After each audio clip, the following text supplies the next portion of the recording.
clearing up the area for this next project.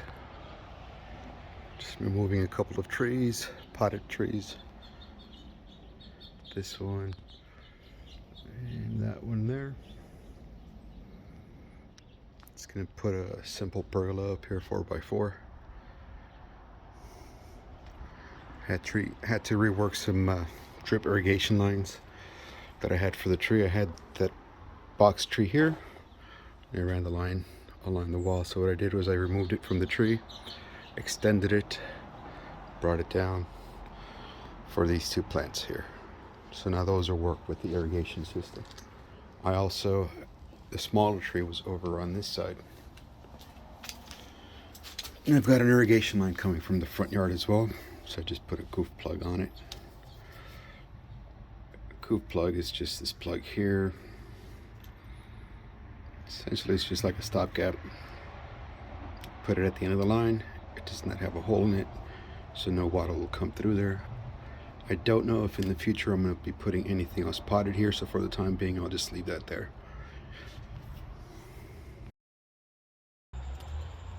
Because that's what's needed. So just using an outdoor paint primer, deep base. I want it black and like flat black, so that's what we're using. All right, gonna keep painting. Probably a few more hours through the night. Hoping they dry tomorrow, and I'll take some more video tomorrow in the daytime, so I have better lighting. I also got these two Sawhorses yesterday. I got them because how small they store, and because they're metal compared to the other options of plastic or flimsy wood. I figured these would last me longer. The legs fold into this body here, which makes just the whole storage of them simple. So it's just that wide, that long. They can slide in or hide somewhere in my garage, so that whenever I need them, I have access to them. And again, compared to the other options, which were plastic with wood or just straight flimsy plastic, I want something that's going to last me. So they are a little pricier than the other options, not by much, but I wanted something that was going to last. So far so good. Together they hold up to 2,600 pounds. Individually they can hold up to 1,300 pounds. They've got support arms to hold a 2x or a 4x in case you're making cuts, right? And styrofoam doesn't really stay there, but if you want to hold like a big piece of drywall or something, these things slide out. You can make it shorter and it'll support that.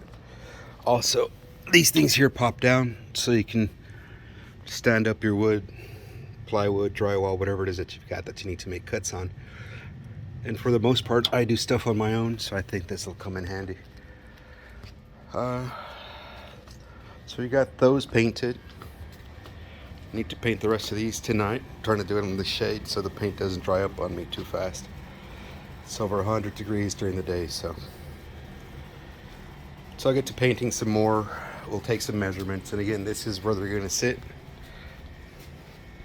in this whole area here. One corner, and then they're going to come this way towards me to fill in the entirety of this space, hopefully. That little tree's going to get moved again. I brought it back for shade in my kitchen. And long term, this plant here, I want to fold it over the structure so that it grows and gives us shade over this whole area. So we'll see how that goes.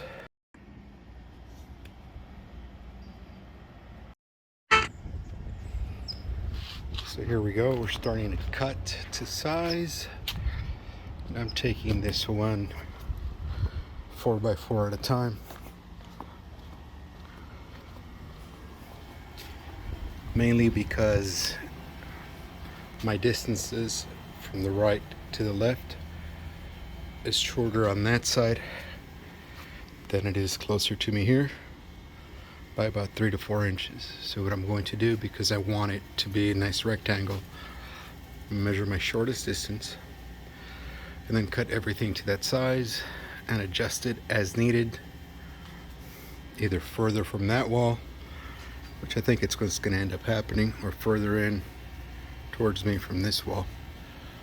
Another thing is the ground out here is not level, so I'm coming up about 86 inches, give or take, and it may end up being less than that.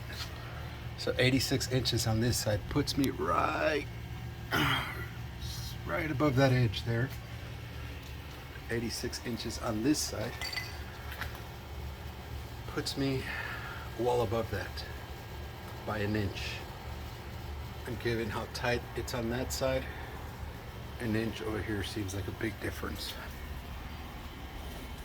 Another thing is, originally I wanted to bring that all the way to the edge of the wall here, but I've got this beam coming out of the house on both ends.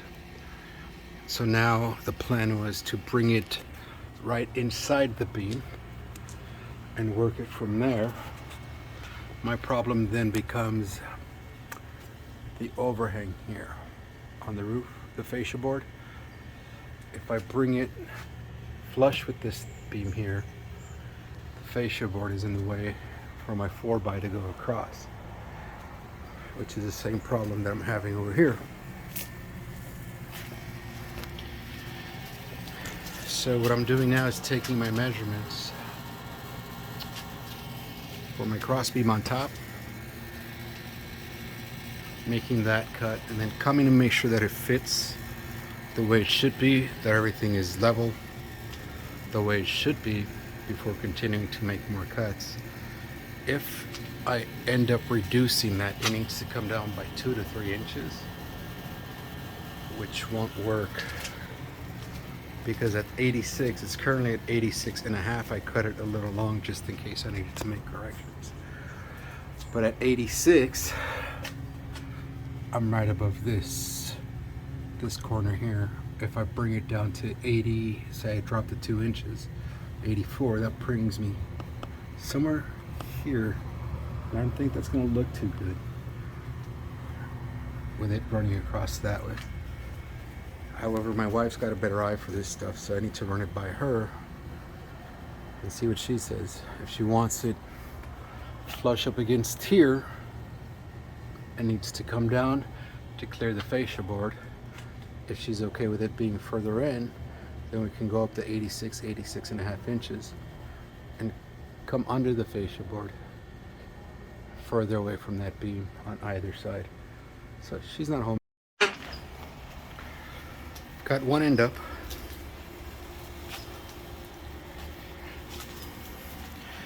Now that I've got it up and it's level, it'll be easy to measure the next one, because I could just measure from the inside corner here to the inside corner there to give me my length.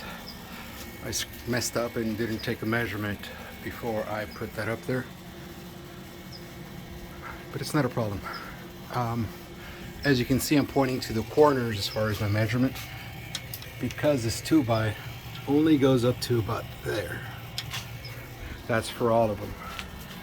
Now, these braces have one entry point, and that's the one I'm using for the foot. It's covered with metal. The other two aren't covered, but they do have a stop inside. See that little piece on the bottom? That prevents the 4x4 from going all the way in. It's got that stop on both sides. So what I did when I took measurements, I measured across, subtracted 4 inches for that 4x, 4 inches for this 4x, 3.5 really, and then the footing has got an extra lip on either side of about an inch, so subtracted that as well and then made my cut. Okay, time to cut 2 more feet, and then I'm gonna slap on these 12 footers that will need to be adjusted because I am no longer, like I said earlier, going to the edge. I'm coming in, but I'm going to put them up first and see where I want them to sit before I measure my cuts.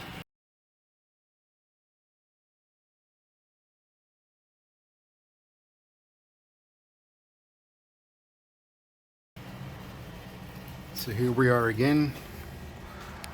I've shortened the length so that it centers with the center there, and it comes out as far as it can while touching the fascia board.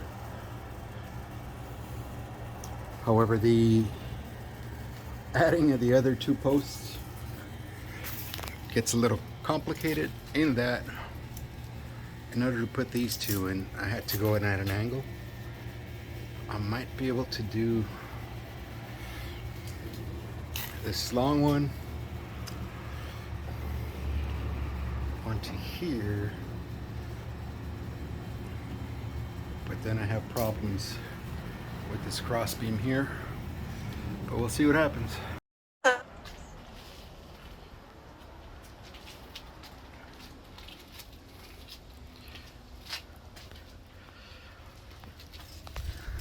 So putting in this last corner was a lot easier than I anticipated.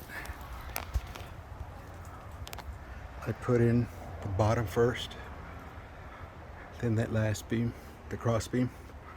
This long beam here, I tried doing it from the inside, but I just couldn't. So what I did was I slid it back out, moved the beam to the outside of the post, popped it back in on that end, which allowed me to, with the same 4x4, push everything that way. And in doing so, it freed up space for me to push this post away and then just slide everything in. Now just gonna wait to see, dirty dog, what my wife thinks of it, because we had discussed maybe making it smaller for our needs, because this is a little big, but we'll see. If I need to make it smaller, all I'll do is cut the 3 top beams down and go from there. I kind of like it, considering we want something to grow on top, but we'll see what happens.